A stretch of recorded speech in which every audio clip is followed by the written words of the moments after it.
very common occurrences.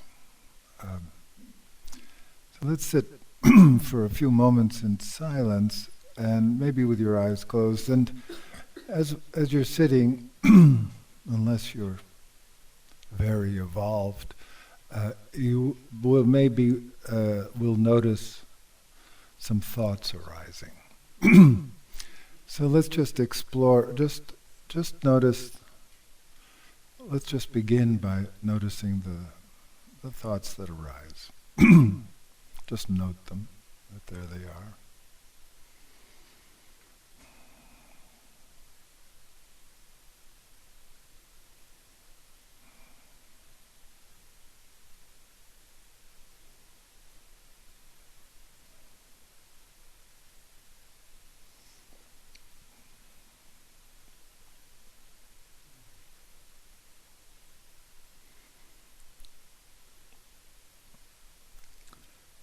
Now, if your thought stream, the little thought stream is coherent at all, or has some cogency to it,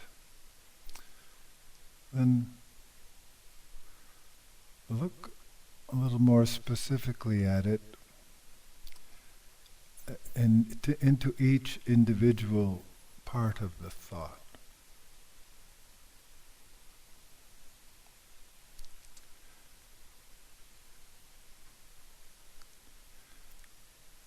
And now question, as a thought arises, where was it just before it showed up?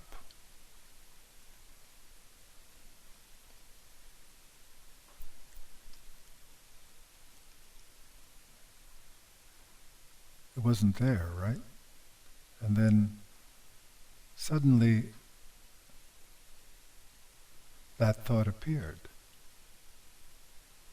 or that one, or that one. Now where was it? Where did it come from?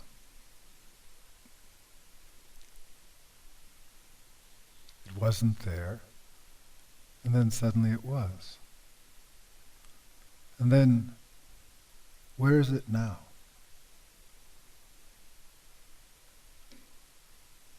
That thought that you just had,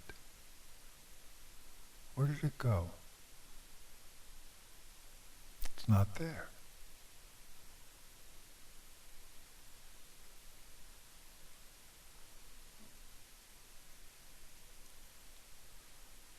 It might come back, but then it comes back from not being there, and now it's there, and now it's not.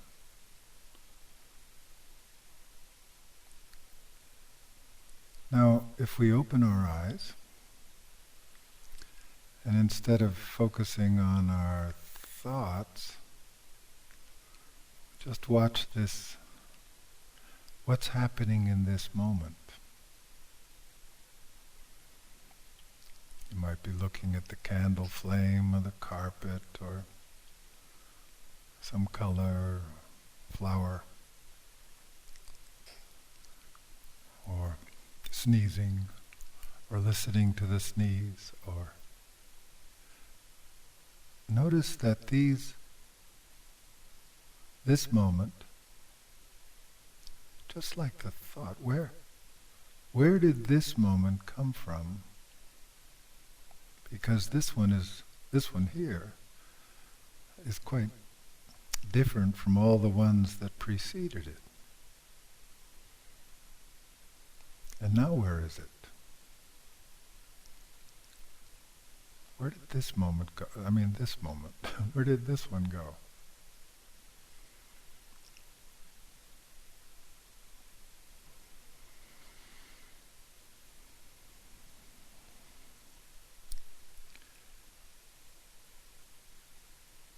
And as you've undoubtedly wondered before, or noticed,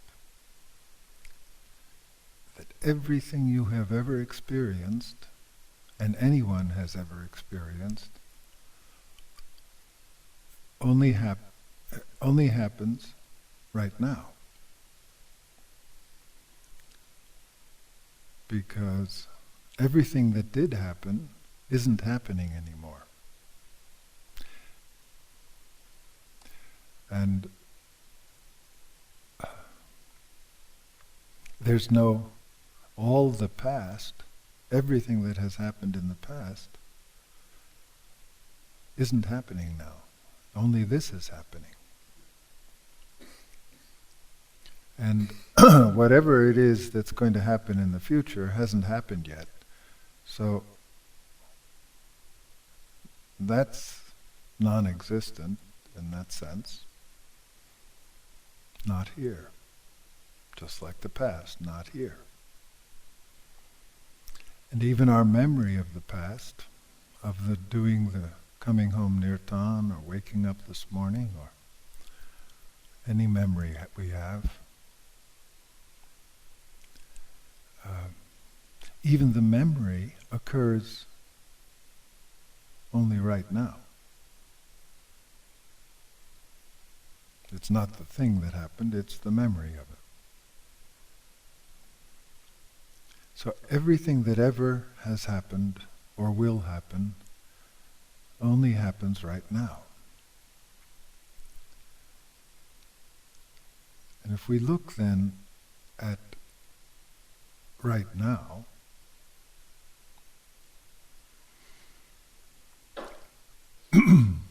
but this now has already changed by the time I've said it to something else, to another now. Or is it another now? Or is it the same now with other news?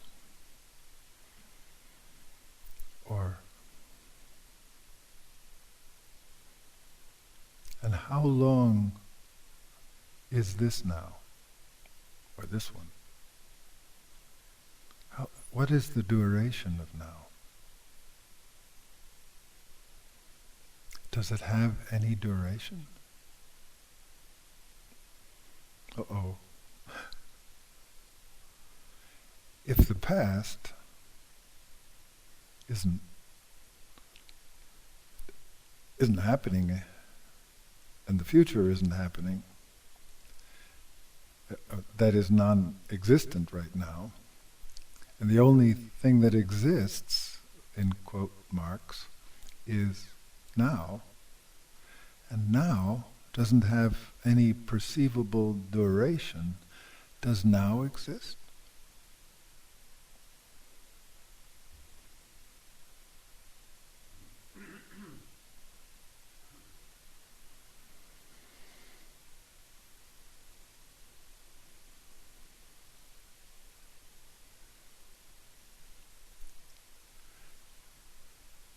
It seems as if we're in this odd reality in which this eternal yet non-existent moment, this now, where everything happens, doesn't really, there's not enough time in the now for anything to exist, which includes you and me.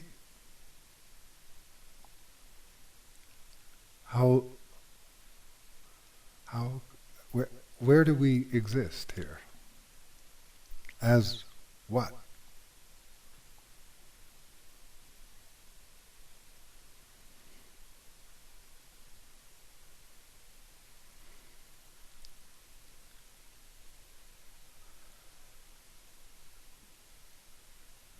And yet here we are, somehow, whatever that means. Here we are. And right here, in this non-existent now,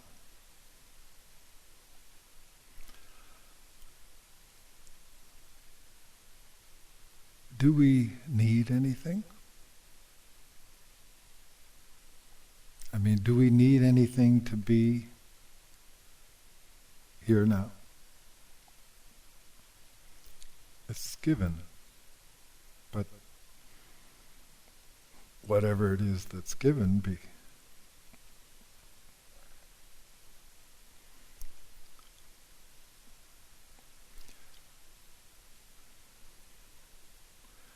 We don't need more money. We don't need a better car.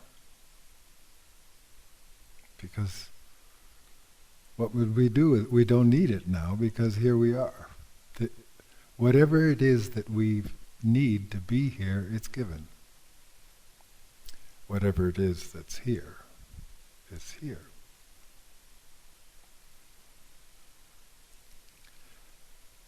It's an odd paradox that we don't need anything to be here. We're actually completely complete. Look around in your presence. Is there anything you need to make you more complete right now? Whatever complete is, but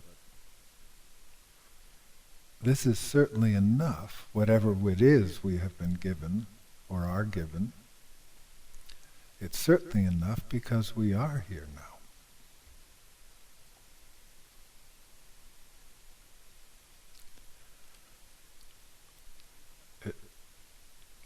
It's a good insight to remember once in a while when you get feeling needy or when things aren't the way you want them to be. Just to come back to this place, wherever this place is, where here we are, here you are.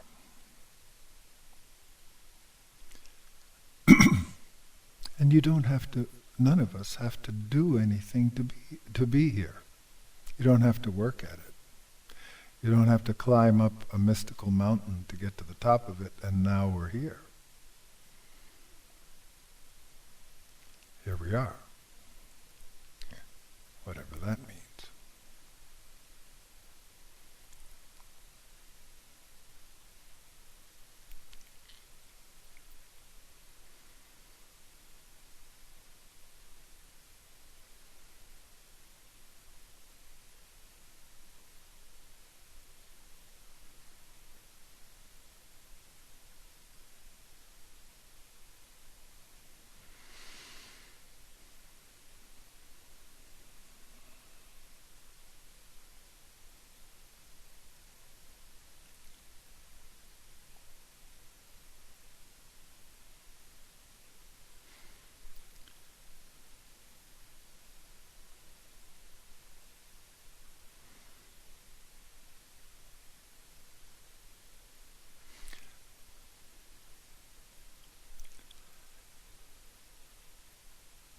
If we make any effort to further define what it is that is here now,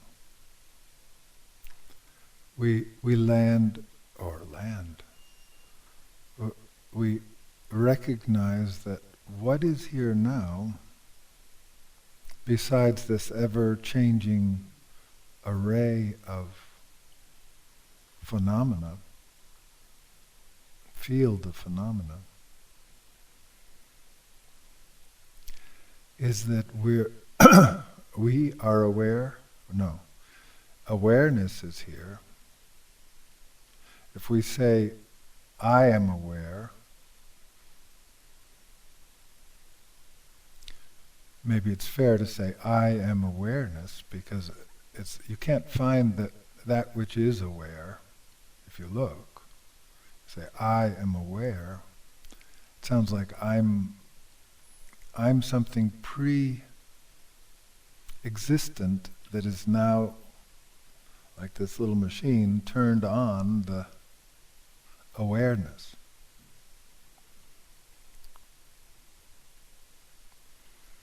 But if you look around for I, as most of us have done innumerable times, can't find it. And we even can't find what this is that we're speaking of as aware awareness, and yet it's obvious, or it's, yeah. If you try to point out awareness, it's just like you can't find anything. And yet, it's obvious we are aware. Because everything that we experience, sound of my voice, and the color of the carpet, and the textures, and the candle, and the flowers, and your bodily feeling, all of it, only shows up by, let's say, by the grace of awareness.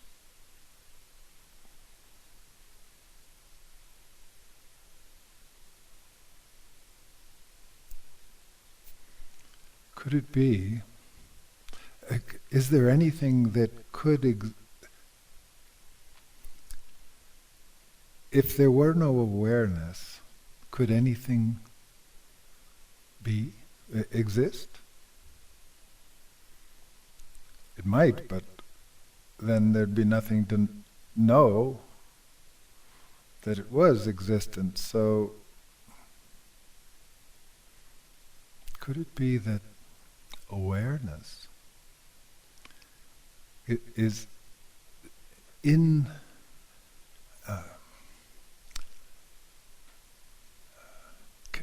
cannot be could not be divided from phenomena?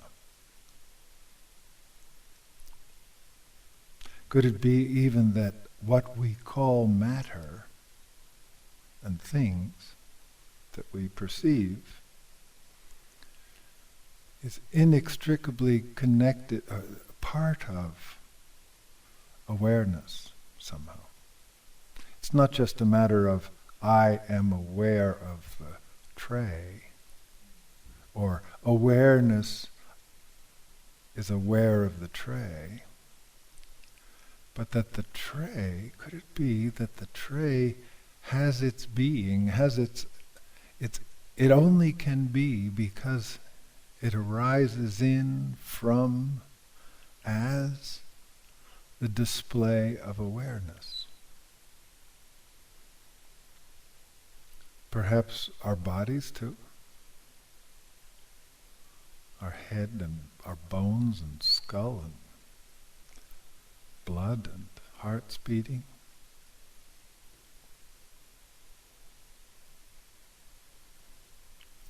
Do they have their being only by the grace of awareness?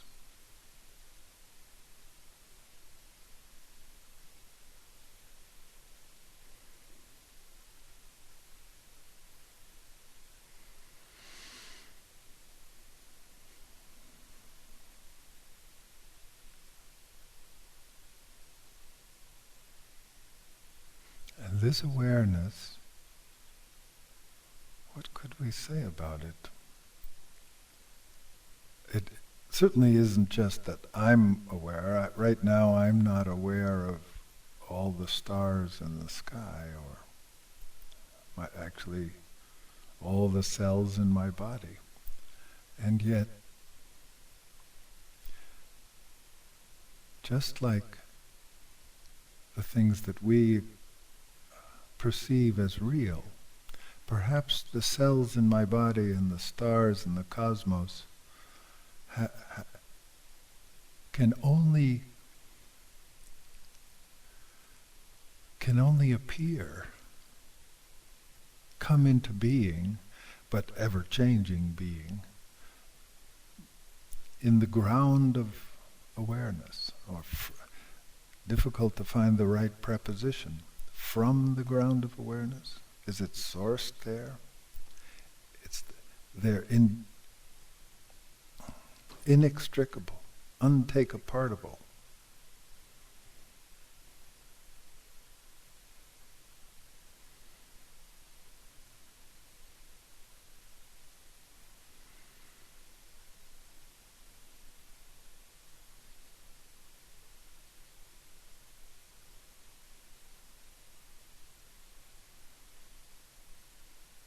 kind of magic, isn't it? I mean, magic. Lisanna is appearing out of nothing. Because even now, whatever it is that's appearing as Lisanna, wasn't that Lisanna a moment ago. It was different. It's a whole different, just like me and all of us. It's very odd. Do we really exist? Can we really be sure? And if we say, for sure I exist, this is here, it's still here, but it's not the way it was before, so it's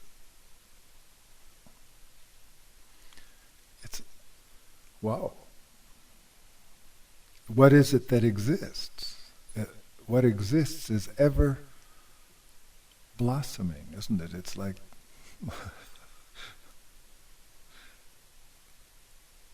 always novel, always new.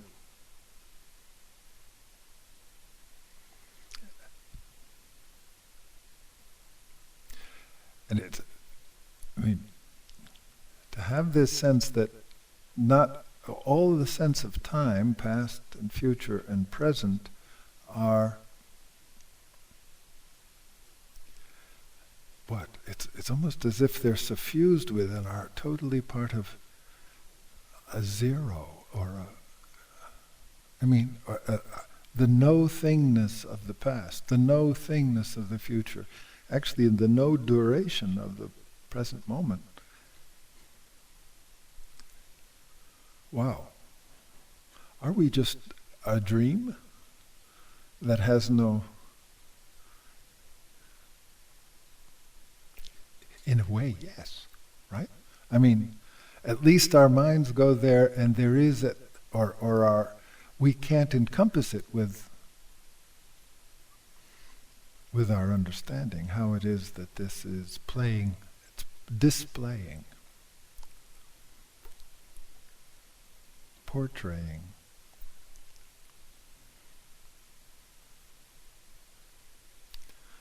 It's as if we're,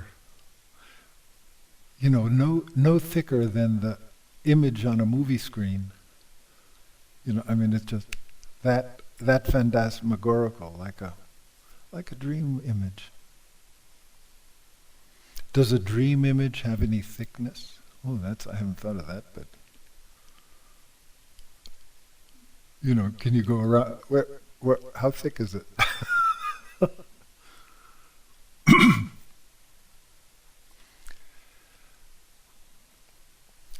Some of you who've been through the Open Path book, and of course, may have remembered some of this, one of the later chapters called A Joyous Cosmology. Happy coincidence.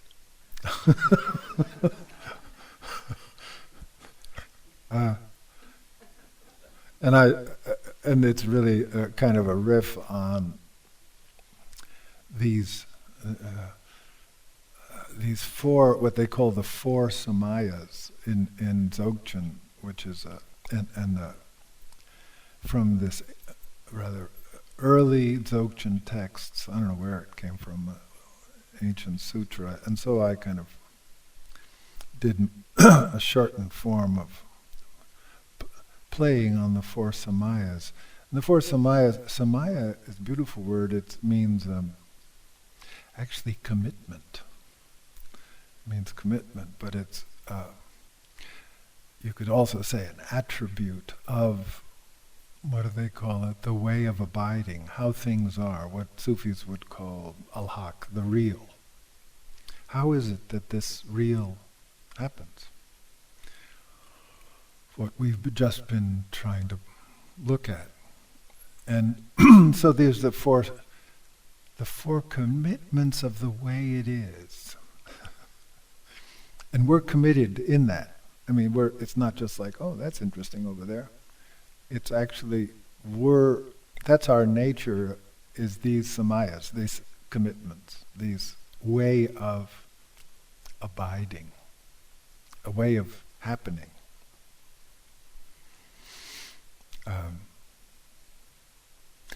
And there are different translations for each of these four. the ones I at this time used were absence, openness, spontaneity, and oneness. Absence, that's the word I used here, and after a while I had trouble trying to even talk about it, so I kind of went into just a kind of poetic riff. But absence is a powerful word because it means whatever this is, like we just looked, past, present, future, is absent. Because whatever we're even talking about is already absent. It's as if we're appearing out of nothing and vanishing immediately into nothing.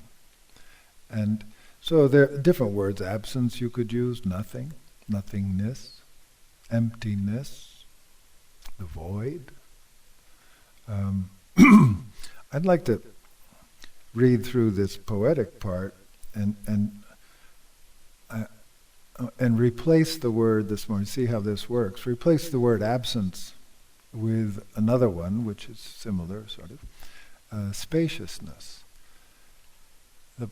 Each one has a little problem. Absence immediately makes you think like, okay, something's absent. All we're saying is the whole thing is absent in a way of any substantial here-ness. This, I go like this and say, well, this is here. It is. It's already different from what it was. So it's just a memory. I'm just interpreting that this is here. Problem with absence too, besides it implying that something else could be present if it only remembered to be present, is, or we can get it, take it out of the box, is, it's like emptiness. It's a little, cold, barren or something. But on the other hand, it's pretty rigorous too. I like that. Like absence or emptiness. This, the face the window that we go through, it's like the window of death when we die. You have to let it all go, right? You have all of this that we mourn for, having lost our children and our spouses and our bodies and our ambitions and work and the light of the morning. All of it that we love, we have to say goodbye to. And in fact, it's gone. Boop, gone. That's you have to fall through absence or emptiness. You have to go through. And even now, as we do our work of trying to wake up, that's just what's asked. It's the little death, the death before death. So that in that regard, these words have power. But let's swap it with spaciousness, which sounds a little more comfortable, I guess. Because that's another way to. It feels like there's a feeling there, but is there? We came close the other day to experiencing or pointing to the spaciousness of our heart. It's the very nature of spaciousness. Sure, it can feel, the heart can have these warm feelings of love or sentiment or fear or whatever. But it's before any of that, our heart experience is spacious. In any case, let's explore it a bit.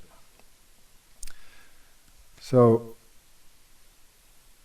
what is the face of, here is all, whenever I say spaciousness, in this text it says absence.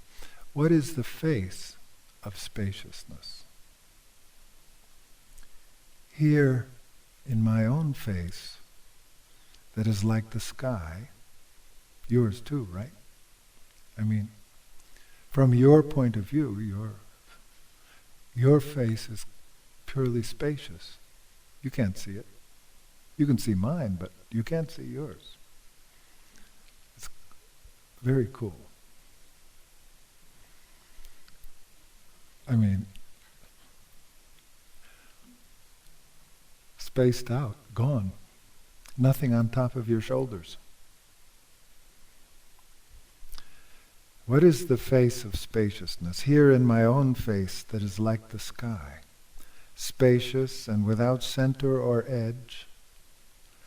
The face of spaciousness is without an opposite. The face of spaciousness is without an opposite. Looking for it, I find nothing. But how can I tell that nothing is nothing? Like the innocence of empty space, before the idea of empty space has formed, in this immediacy no story can take hold, and clear spaciousness is revealed. Spaciousness is without story.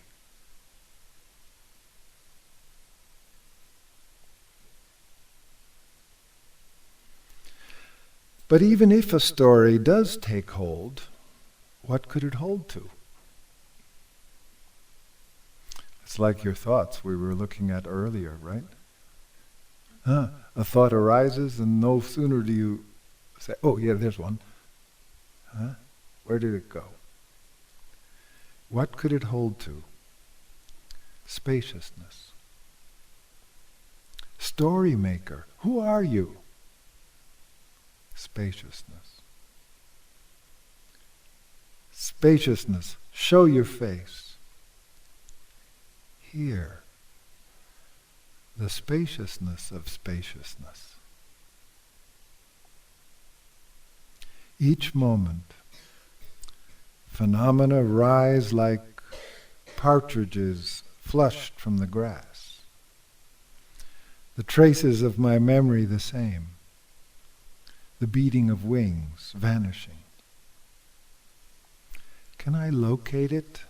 This awareness in which the birds rise up?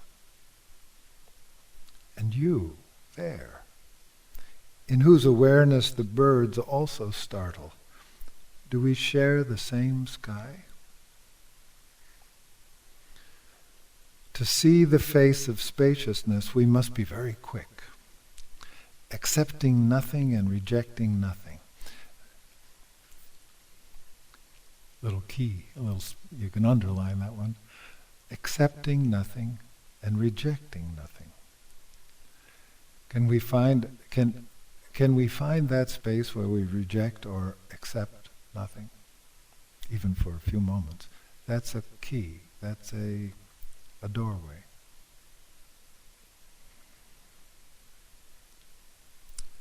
What does this mean? It means there's no beginning to this seeing, and no middle, no story. Our language, an awkward convenience. The face of spaciousness is my own face I can never see. Not seeing it, that's it. All the windows open, no house, no outside. Spontaneously present, nevertheless. Spaciousness pervades everything like space does. Even this spaciousness that I'm using, this word, it's not like space that can be measured. Okay, we've got 1 meter of spaciousness here. That's space. And space is like spaciousness, but what I'm pointing to is sort of the spaciousness of space. That is, it doesn't even have dimension. If your mind can at least jump off that cliff. spaciousness has no dimension. You couldn't be there measuring it. Every idea of myself and of you vanishes the instant spaciousness appears, yet we walk together like two old friends. The face of spaciousness is the face of the tree, the sky, the bird. The face of spaciousness is the ocean billowing. The face of spaciousness is the wind vanishing. The face of spaciousness is your face, listening. The face of spaciousness is my face, listening. The face of spaciousness is lucid simplicity. The face of spaciousness can never be lost or found.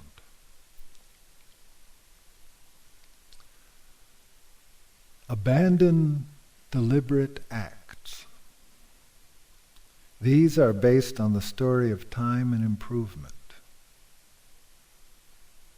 Volition obscures the face of spaciousness.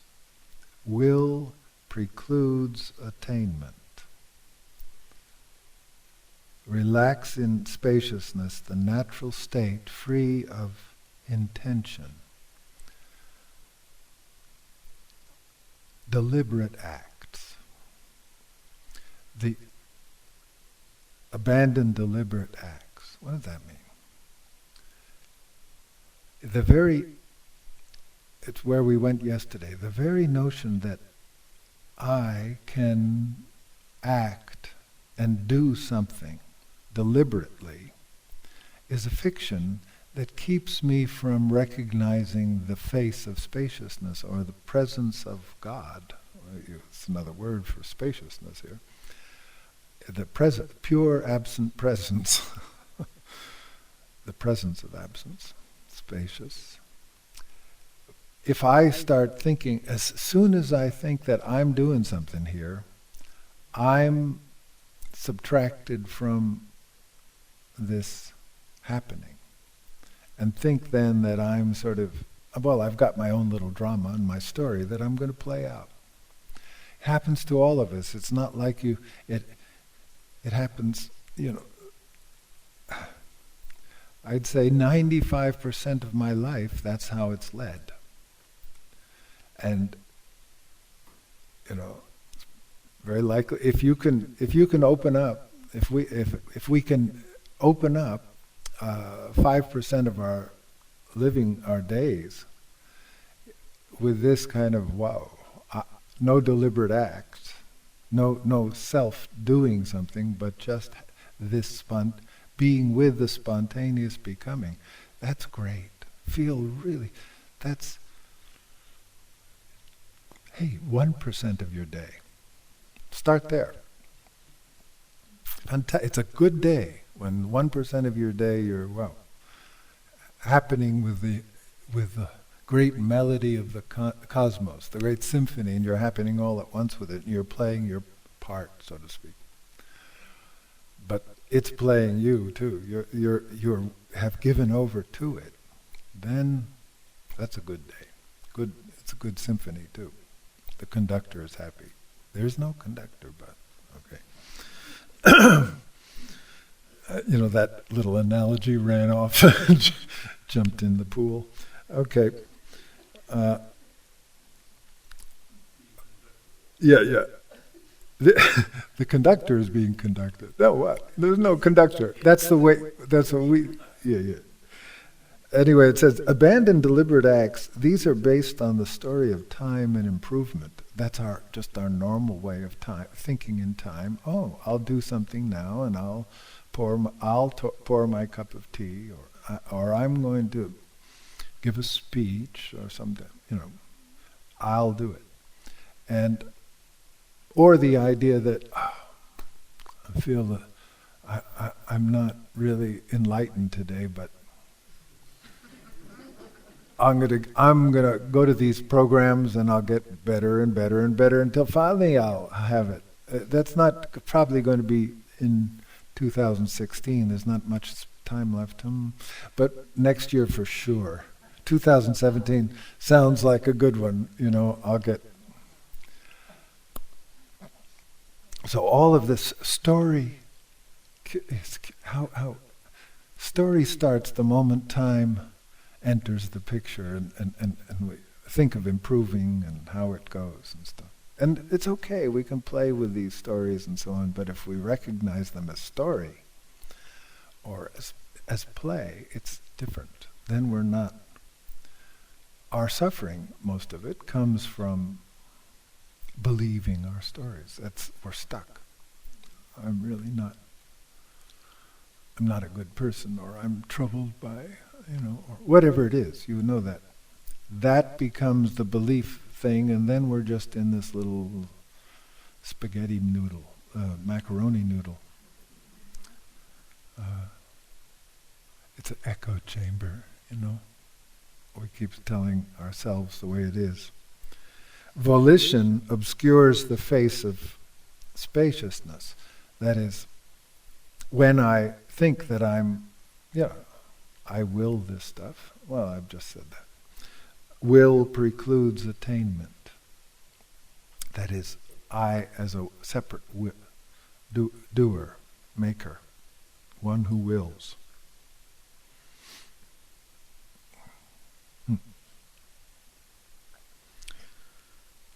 Relax in spaciousness, this natural state free of intention. And that's why the sense of intention is as soon as we station ourselves there, identify ourselves as the intender, there we are. We're separate. That's why at least in Dzogchen, it's very clear. They make it very clear again and again. The key to the whole show of awakening is non-intention, is non-action. That's what they call non-action or non-doing. Doing nothing. Doing nothing doing. And it can be a little confusing the way they describe that, because you think, well, that's the only way I'm just not going to do anything now. Yeah, stop even digesting. Said, that'll help. What kind of life is that? So it's not that action stops. I mean, non-action doesn't mean nothing happens. Not at all. Everything keeps happening. It's just you're no longer stationed in that place of thinking that I am the doer. That's all. That's what non-doing means. No doer. Yeah. I have a feeling there's a subtle difference between doing action. Is it possible there's a kind of spontaneity which is directed by the ego as well, which sort of occurs out of the blue? You haven't really wanted this action. It just occurs. Interesting. I have a feeling there's a slight difference between the non-dual aware doing and the ego-directed doing, which you haven't thought about, but it still occurs. Yeah. Yeah, that's interesting. Like the thought stream, it's spontaneous, right? I mean, Because somebody is hit you hit back. You haven't thought about just spontaneous action. yeah. But that's ego-directed. Is it? Well, that's my question, really. Or instinct, It in one way we could take it apart, I suppose, by saying, well, there isn't anything other than spontaneity. It's the whole thing is spontaneous. That we could just.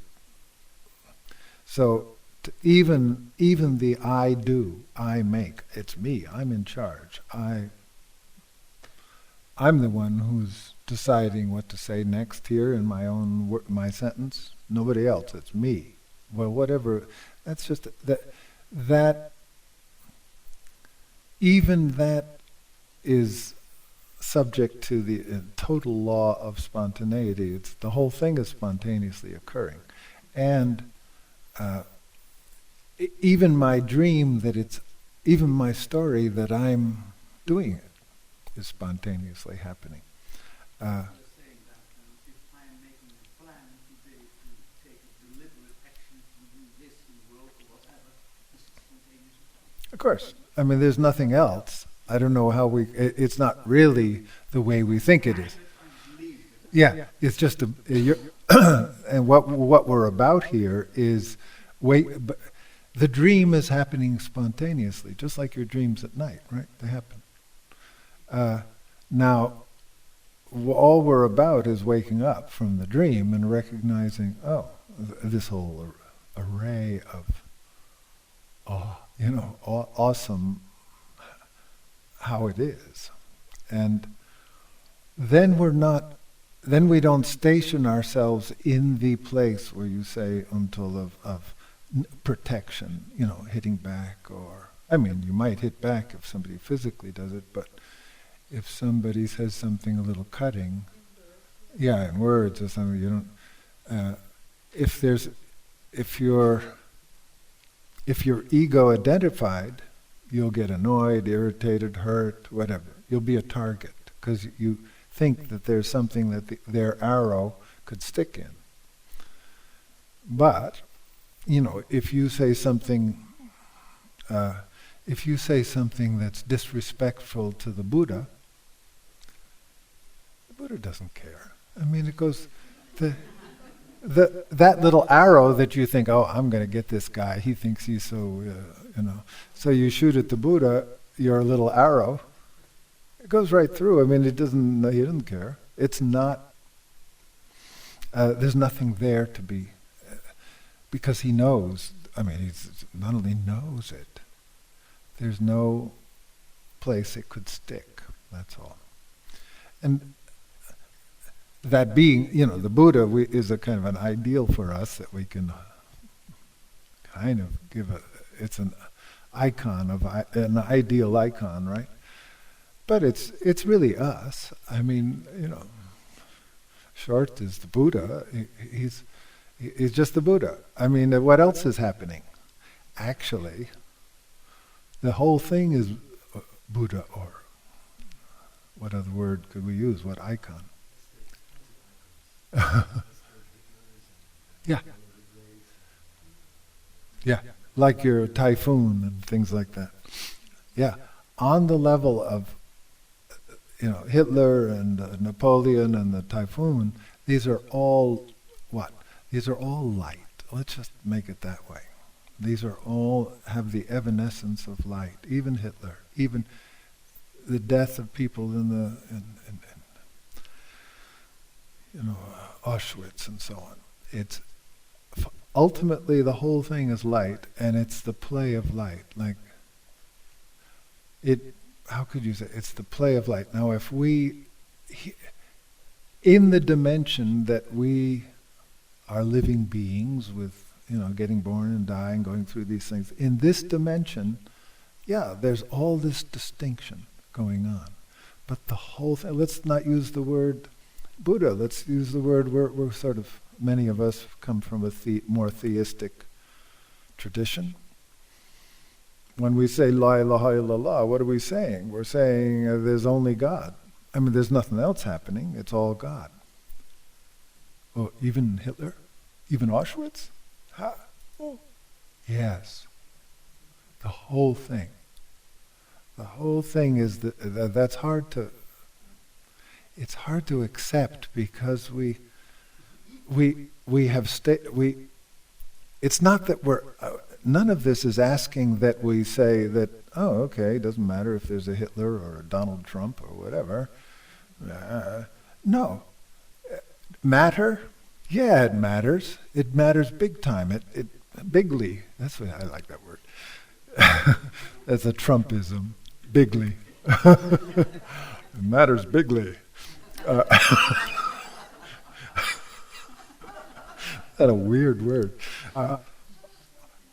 It matters, but well, as Inayat Khan said, everything matters and nothing matters, or Fazl's kind of shifted that a little bit. The Sufi is one who recognizes, who knows that nothing matters, but acts as if everything does. And that's where we are. We'll still act here in this world because everything matters. We will hold each other's hand as we die. We care. There it is. And nothing matters because it's all safe forever and ever in this as light, as Buddha's presence, God's presence. The Buddha just means awakened. The whole thing is awakened. That's what Inayat Khan, or we would call omniscience. God's omniscience it just means awake. It's purely awake, all of it. And it's playing as us, as Mario Lane and so on, as us. It's just displaying like this.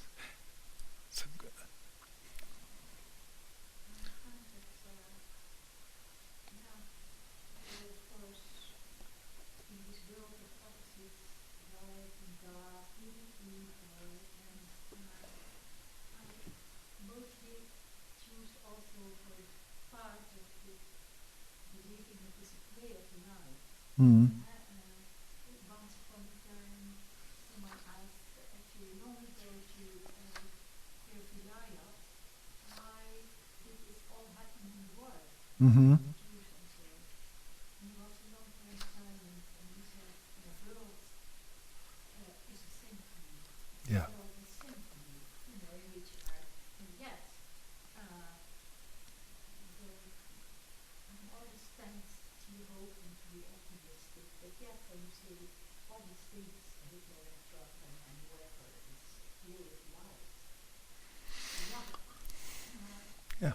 then, well, I don't know what to say, and what to hear more about it. Well, that's the same thing. It's a symphony. It's a play of light. I can't remember where this line came from. If I made it up or something. Recognize reality as light forms, dancing in the light of infinite awareness. That is, awareness. Our awareness has a quality of. We say the light of awareness. That's a phrase we use. It's in the light of awareness, things appear. It's not like you're shining a light on it. It's just, and yet it's seeable. It's knowable. And reality, all of this reality is light forms dancing as it, from it, within it. And recognize reality as light forms. That one? Oh, sorry. It's not too long. Recognize reality as light forms, dancing in the light of infinite awareness. Nice, the two words light in that sentence. Light forms, dancing in the light of infinite awareness. Is it different from the awareness? That's where we went with our little... Yeah, Nur ala Nur. Thanks, beautiful one. Nur ala Nur. This is the light upon light, right? That's what it means. Comes from the Quran. This stuff is very, in a way it's puzzling, and it'll always puzzle us, because the mind can't work out paradoxes from the level in which it posits them. Positing everything matters and nothing matters is the language, the mind's language saying, look, this is true, this is true. We're not going to work it out there by thinking again and again and again about it. There's something that, it's just like yesterday with Bergson's intuition. There's a kind of relax that happens to embrace it. And then we'll do what we do, and we'll care for each other, love each other. It's going to, the natural kindness of the soul will come forth and in this realm. But we can rest absolutely certain